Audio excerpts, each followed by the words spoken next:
Erykah Badu slid into your DMs, bro? Yeah, like that's crazy. You are so cool when you said that to some interviewer, I think at like Lollapalooza. Yeah. And you're like, yeah, you know, it's cool, Erykah Badu. Dude, I would have lost it, bro. I did, but like I think what I was saying in that interview is just like never get too high, never get too low, bro. Like, you know what I'm saying? You and may like, be taking that a little too far if you're not getting gassed up over Erykah, bro. Don't listen. I'm gassed. Don't ever get it twisted. What Erykah Badu? Like, I grew up listening to Erykah Badu. It's a big deal. All right, Halo is out now. We got Bakar in the studio. Sir. And the last time we spoke, you were talking about the record Free that we played on the radio when you were here last time, and how you really, that record made you insecure. You know, you showed it to friends of yours and certain people that you really respect. They weren't feeling that record. Yeah. And I'm curious if you look at that song Free on the last project as a before and after moment for you as an artist.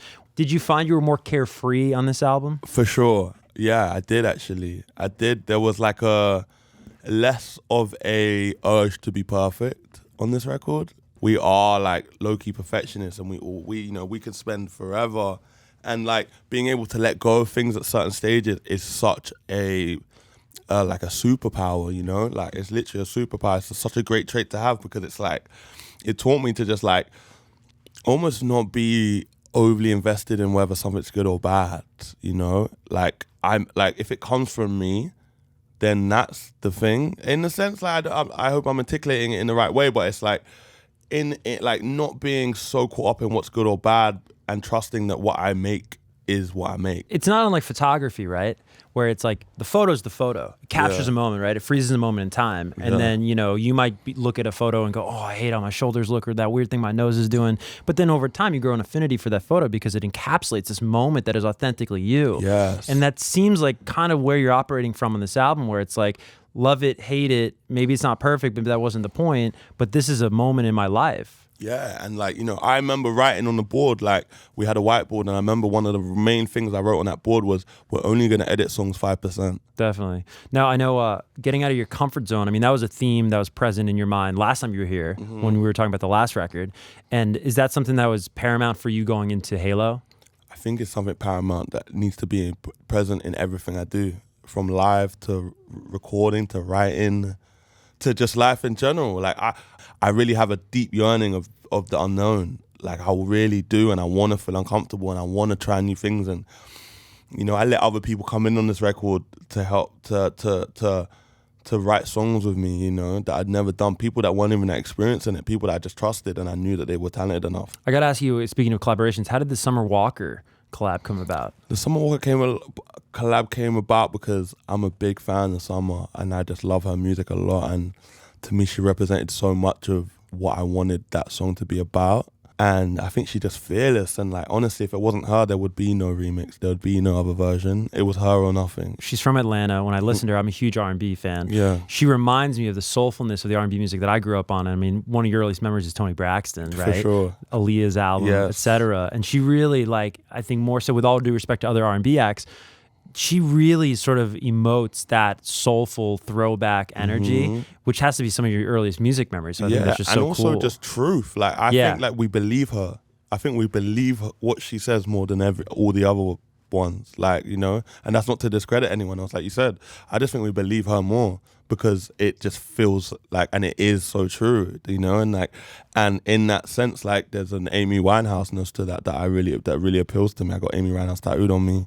You know, Helen Back, to me, comes from that kind of lineage. And to me, I look at Summer as like the Amy Winehouse of her generation.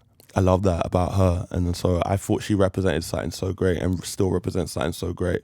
And on top of that, you know, I have so many like amazing black women on this record in like different capacities, like not even in a feature capacity, just in like, you know, Lil Sims opens up the record just saying the word Halo.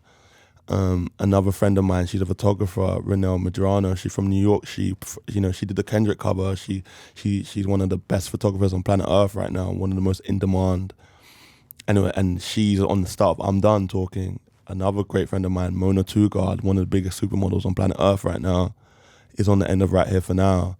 And so, you know, I was raised by 8 women. My mum has 8 sisters. You know, so 9, including my mum.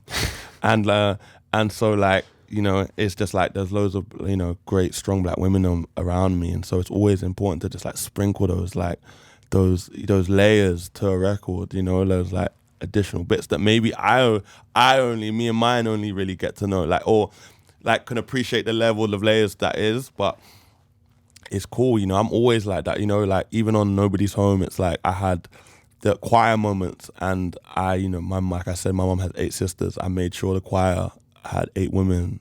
My mom has 4 brothers. There was 4 guys in the choir.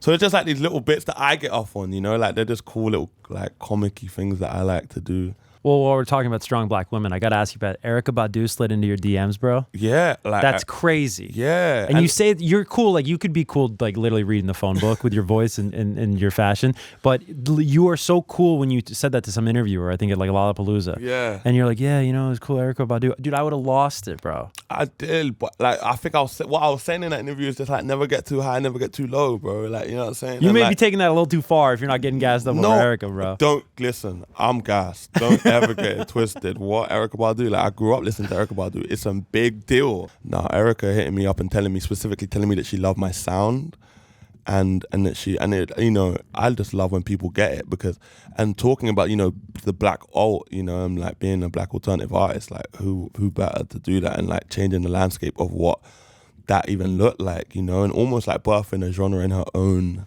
right. So she's the queen of that, and Summer's a descendant of her too, you know what I mean? And so it all made sense. You're doing something right, bro.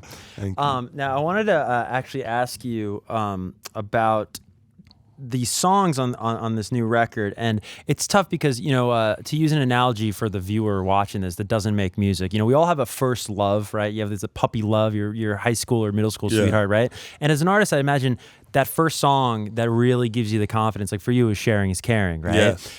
Have you had as prideful a moment maybe with any of these songs as that, or is it just because that was the first song that made you want to put your name on the project and not be anonymous anymore? Is that almost like hallowed ground? Well, now it's like I'm not putting a record out until every song. I feel like that about every song. So these are all almost Sharing is Caring in terms of pride. All, yeah, like Sharing Caring is special because it was the first one, you know, that I felt proud enough to put. But these are all songs on this record that I'm so proud to put my name next to, you know what I mean? And like, but like if you're gonna say like, specifically, are there ones like it's probably just like a at the moment kind of thing, and I have recently bias and stuff like that. To Open My Heart is just like a song that like I just love it, man. It's just because it's like it's super left to me, but like still has this like poppy thing about it, you know what I mean? And it pulls. I love when I get ideas off that pull from different worlds, you know, and I'm able to execute that. I'm Done was the same, where it was like I'm Done. I was so proud of, because it was a moment where I felt I had pulled from a few different influences and really made it work, and as a result of that, like it spat out this new thing, you know, like this, and it feels so fresh. I listened to that song and I'm like, wow, it has this like new jack swing thing with the drums, you know what I mean? But then, you know, it has these like Talking Heads guitars in it, but then ultimately just has this like R&B like ness to it with the chords, with the whirly, and just it's just like this melting pot that really comes together like seamlessly. You've been very outspoken about the influences and how eclectic they are, and I wanted to ask you about doo-wop, because One In, One Out, which opens the record, I get a little bit of like a 50s, 60s doo-wop kind of thing, like a 50s, 60s pop thing. Is that anything in your sort of stratosphere? Maybe. To me, it's like more, I think of Prince when I hear it, you know? Okay. There's like, and that we kind of wanted to do, like, there's like a certain the guitar tone that we were kind of looking for that reminds me of Prince, and it has that, you know, One In, One Out has that, Facts has that. There's a few songs on this record that have that. Well, look, for the folks at home, Halo is out now. Bakar, thanks so much, brother. Thank you for having me, man. I love talking to you. Appreciate it.